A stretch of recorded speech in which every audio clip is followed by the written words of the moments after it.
विजय जी, लालू राबड़ी से पूछताछ पर हंगामा। मनीष सिसोदिया, जिनको ये कह रहे थे कि क्लीन चिट मिल गई, क्लीन चिट मिल गई, कुछ नहीं मिला। 16 घंटे उनके घर पर रेड की गई, पूछताछ की गई, वहाँ कुछ नहीं मिला, उनके बैंक लॉकर में कुछ नहीं मिला, उनके गांव में कुछ नहीं मिला।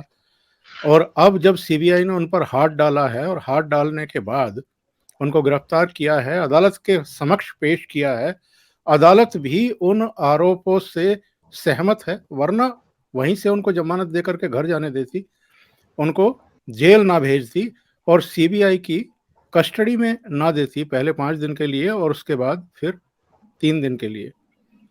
ये हल्ला मचाना कि साहब केवल विपक्षी दलों के नेताओं के खिलाफ कार्रवाई की जा रही है।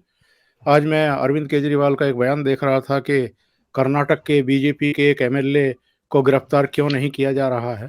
वस्तु स्थिति क्या है, शायद उसको ये छिपाने की कोशिश कर रहे हैं। एमएलए के बेटे के यहाँ कुछ करोड़ रुपया मिला है। तो पहली बात तो ये है कि जो एमएलए का बेटा है वो नौकरशाह है। दूसरी बात ये है कि अगर छापा पड़ा है और वो बरामदगी हुई है, इसका मतलब ये है कि बीजेपी के जो नेता हैं उनके परिवारों को भी एजेंसियां बख्श नहीं रही हैं। तो ये परसेप्शन क्रिएट करना कि केवल विपक्ष के नेताओं को टारगेट किया जा रहा है और उसका राजनीतिक लाभ लेने की कोशिश करना, कैसे देखते हैं? देखिए सर, आज जनता बहुत जागरूक है। जनता सब देख रही है, जिसे कहते हैं ना, पब्लिक है, सब जानती है। हम अपनी तरफ से पूरा प्रयास करते हैं ये सिद्ध करने का कि साहब देखिए, हमारे साथ नाइंसाफी हो रही है। चाहे वो केजरीवाल साहब हों, चाहे बाकी ऑपोजिशन के लोग हों, निश्चित रूप से, क्योंकि उनको पता है कि धीरे धीरे आंच उन तक भी आएगी। जैसा मैंने शुरू में कहा और कई प्रोग्राम्स में मैंने आपके साथ चर्चा करी कि जब बड़ी मछली होती है तो आप सीधा उस पर अटैक नहीं करते, आप पहले पूरे एविडेंस इकट्ठा करेंगे, क्योंकि हमें पता है कि आज की तारीख में कोर्ट बहुत क्रिटिकल है सरकार के काम करने के तरीके को लेके।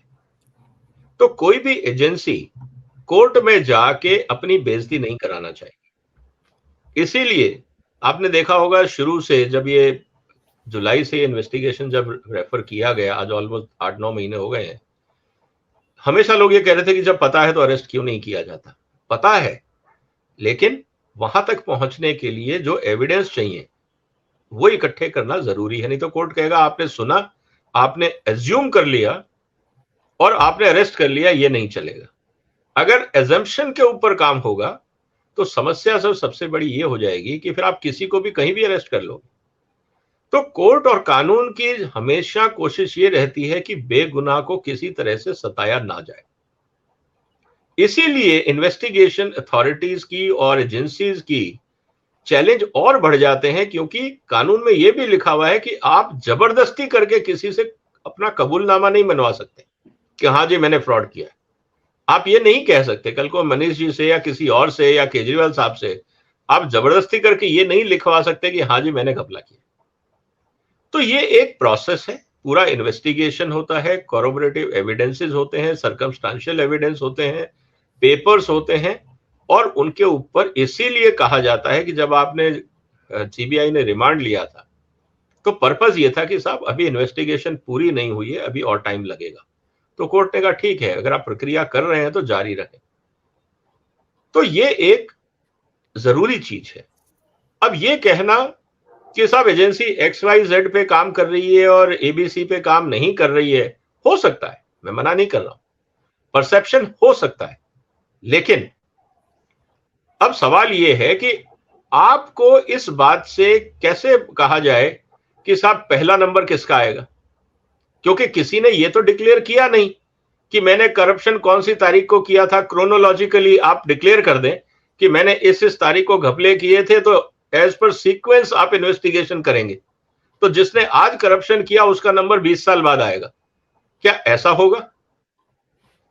कहने का मतलब यह है कि ग्रेविटी ऑफ क्राइम और इन्वॉल्वमेंट ऑफ अथॉरिटीज एंड बाकी जो चीजें, जब एलजी ने कहा सीबीआई को आप इन्वेस्टिगेट करिए, तो क्या सीबीआई जाके एलजी को यह बोलेगी कि साहब ऐसा है कि अभी हम बहुत बिजी हैं, बाद में बात करिएगा हमारे से?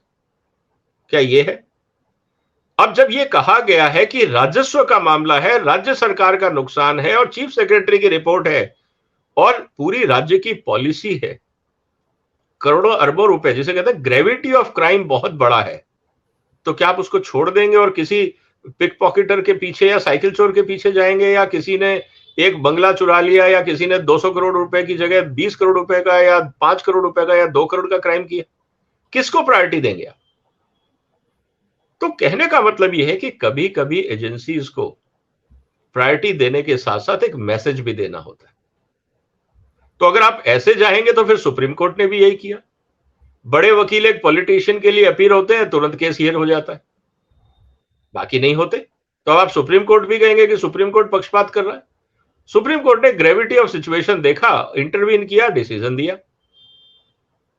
तो सिचुएशन ये है कि हम किस बात को लेकर कहां जोड़ने की कोशिश कर रहे हैं। और जहां तक बात है पॉलिटिशियंस की, तो सर ये बात तो सही है कि हर आदमी अपने बचाव का रास्ता ढूंढने की हमेशा कोशिश करेगा और उसका हक भी है। अब केजरीवाल साहब सीधा जाके सरेंडर तो करेंगे नहीं, करे सर मनीष को आप क्यों जेल में भेज रहे हैं, एक्चुअली चीफ मिनिस्टर तो मैं हूं, और कानून ये कहता है चीफ मिनिस्टर के बगैर पॉलिसी नहीं बदली जाती, तो जितने अधिकारी हैं आप सबको छोड़ दीजिए, क्योंकि गंगोत्री तो मैं हूं। रूल 8 के हिसाब से, सेक्शन 8 के हिसाब से जो ट्रांजैक्शन ऑफ बिजनेस एक्ट है, उसमें तो chief minister is the first person जिसके ऊपर अकाउंटेबिलिटी आती है। तो या तो केजरीवाल साहब जाके कोर्ट में और सीबीआई को बोल दें कि आप सबको छोड़ दीजिए, मैं जिम्मेवार हूं, नैतिक जिम्मेवारी ले लें और मुद्दा सॉल्व हो जाता है। आप एक समाज के सामने एक जो आप कट्टर ईमानदारी का जो आप नकाब रखा हुआ था, वो सच्चाई हो जाएगी। लोग कहेंगे देखिए एक आदमी ने बढ़ के बात कह दी कि देखिए आप सबको छोड़ दीजिए, मेरा इंस्ट्रक्शन था, मेरे से गलती हुई है और बाकियों को सजा मत दीजिए, मैं जिम्मेवार। क्या केजरीवाल साहब ये कहेंगे? इतनी हिम्मत है सच्चाई एक्सेप्ट करने की? क्योंकि आप तो कट्टर ईमानदार हैं और कानून बहुत साफ बोलता है कि जिम्मेवारी आपकी है। तो अगर आप सामने नहीं आ रहे, जिम्मेवारी ले नहीं रहे, आप छुपते जा रहे हैं, तो सर जब आप कोई छुपने की कोशिश करता है तो उसको ढूंढने में एफर्ट तो करना पड़ेगा, और जब एफर्ट करना पड़ेगा तो फिर एक जगह क्यों, पुलिस या सीबीआई 20 जगह दबिश देगी, 20 जगह से एविडेंस इकट्ठी करेगी, क्योंकि आप तो कोऑपरेट कर नहीं रहे। तो दायरा तो बढ़ेगा इन्वेस्टिगेशन का, ये आज हमारे सामने है। और जब इन्वेस्टिगेशन का दायरा बढ़ता है तो और मछलियां फंसती हैं, और जब और मछलियां फंसती हैं तो स्थिति सामने आती। तो ये कहने का मतलब है सर कि जो लोग विरोध कर रहे हैं उन सबको पता है कि कहीं ना कहीं आज धीरे धीरे उन तक भी पहुंच रही है।